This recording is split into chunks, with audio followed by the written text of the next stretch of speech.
My sister was trying to kill me.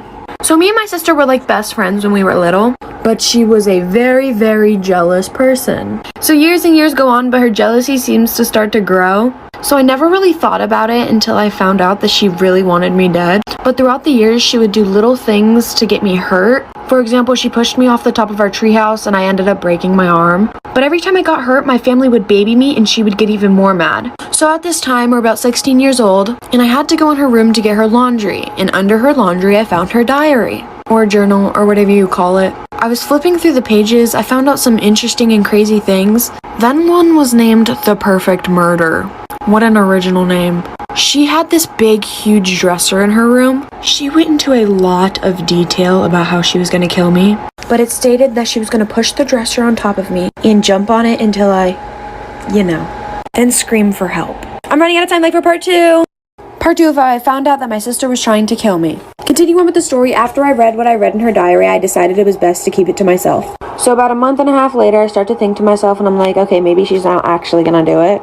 Y'all, I don't know why, but I was literally not scared that my sister was like about to kill me. So about 2.5 months after I read what I read in her diary, she calls me into her room and in this fakest voice ever goes, "Sissy, why are you being so distant from me?" I just looked at her like she was crazy. Then she goes, "I know you read my diary." At that exact moment, she looked psycho. I don't know what I was thinking, but right after she said that, my reflex was to knock her out. So I knocked her out, then I stomped on her head. I called my mom into the room and read her the diary, or whatever the heck my sister put in there. Mind you, while I'm reading my mom this diary, she's still knocked out on the floor. My mom then continues to say she's gonna put her in a mental hospital. So to this day, my sister's in a mental hospital, and if you're listening to this and you ever get out, please don't kill me. I'm actually living an amazing life right now.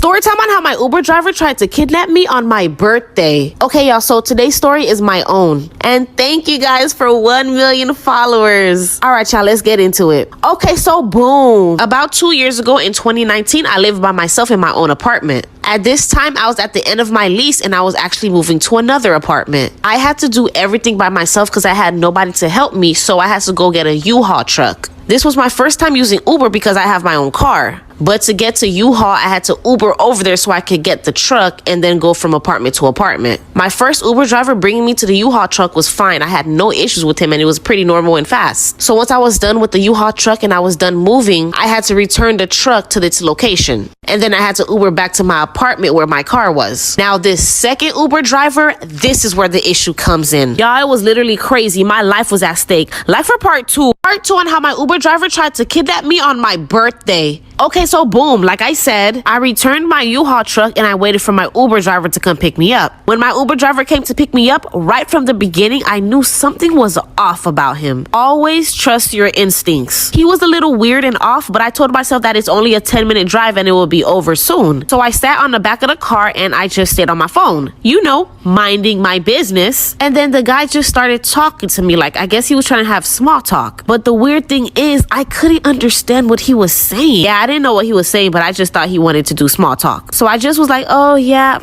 yeah, oh, ooh, ah. But then all of a sudden he went off the path of my route. I was like, excuse me, you took the wrong turn. Then he turned back and looked at me and said, I think we're going exactly where we need to be. It gets worse. Like for part 3. Part 3 on how my Uber driver tried to kidnap me on my birthday. Okay, so boom, like I said, he went off the path of my route. And I said, excuse me, you made the wrong turn. Then he turned around and looked at me and said, I think we're going exactly where we need to be. I still didn't get it and I looked confused and I was just like, just drop me off at this gas station here. And child, he locked the door. At that moment, my heart sank and I knew exactly what was going on. I was being kidnapped on my birthday. He locked all the doors and put child lock so I wouldn't be able to unlock and leave either. I was under pressure, but I knew I had to think fast and get out of this situation. Y'all, he was driving fast, but thank God he wasn't on a highway, so there was red lights. And I live in Miami, so traffic hour is real. I knew that once he stopped at a red light, that would be my only chance to get out this car. So here we go. We stopped at the red light and I took his head and bashed it into his steering wheel. He didn't see it coming, so I did it pretty easy. Running out of time, like for part 4. Part 4 on how my Uber driver tried to kidnap me on my birthday. Okay, so boom, like I said, he stopped at a red light and I took his head and started bashing it into the wheel. He didn't see it coming, so that's why I was able to overpower him at that moment. As I was bashing his head, I knew that his door was the only way I was able to get out because of the child lock. As I bashed his head, I unlocked the door and I literally sling my whole body to the front of the car and I was literally on top of him. Unlocked the door, opened it, and I just jumped out. He held on to one of my legs, so I ended up falling on the floor on the street. But at this point, everyone was looking and someone was coming to my rescue, so he just closed his door and locked it. And as soon as the light turned green, he bolted. I was bruised all over, like my arm, but mostly my knees. I went inside the gas station and I waited for my friend to come pick me up. Y'all, all this on my birthday ruined my whole day. But I say that to say this: be careful. Thank you guys for 1 mil.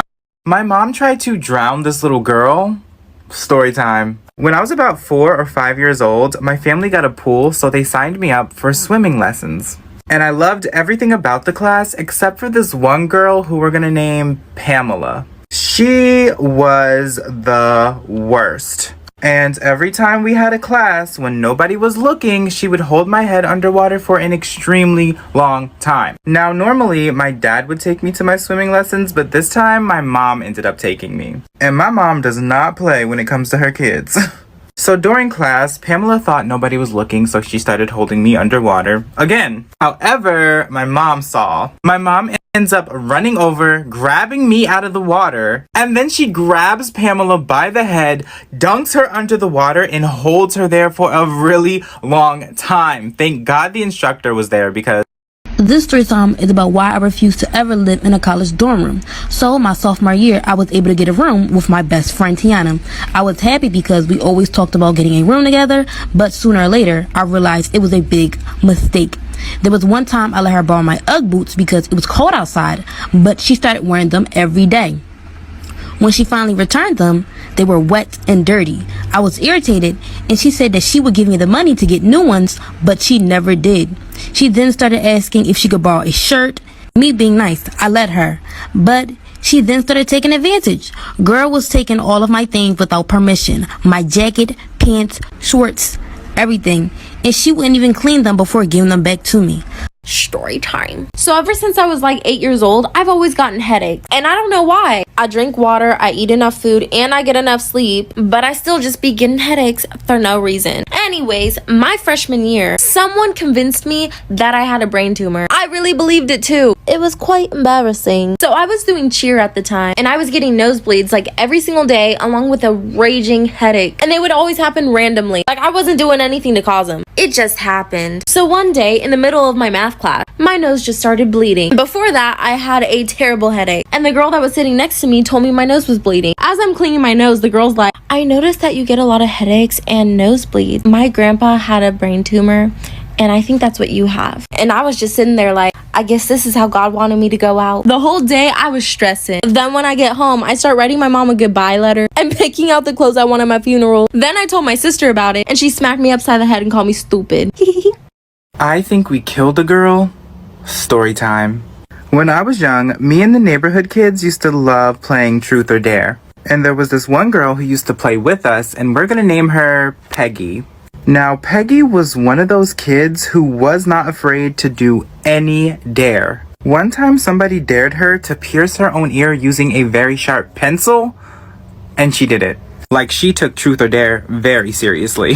Well, the last time we played Truth or Dare with Peggy, things got pretty wild. Like someone dared me to crush a worm with my bare feet, and yes, I did it, it was gross. But when it got to Peggy's turn, she was dared to do something deadly. Somebody, not me, but somebody, picked up a piece of glass off the street and dared Peggy to swallow it. And because Peggy took the game way too seriously, she did it. The next thing you know, she started coughing up blood, we all freaked out, she runs home, and we never see her again.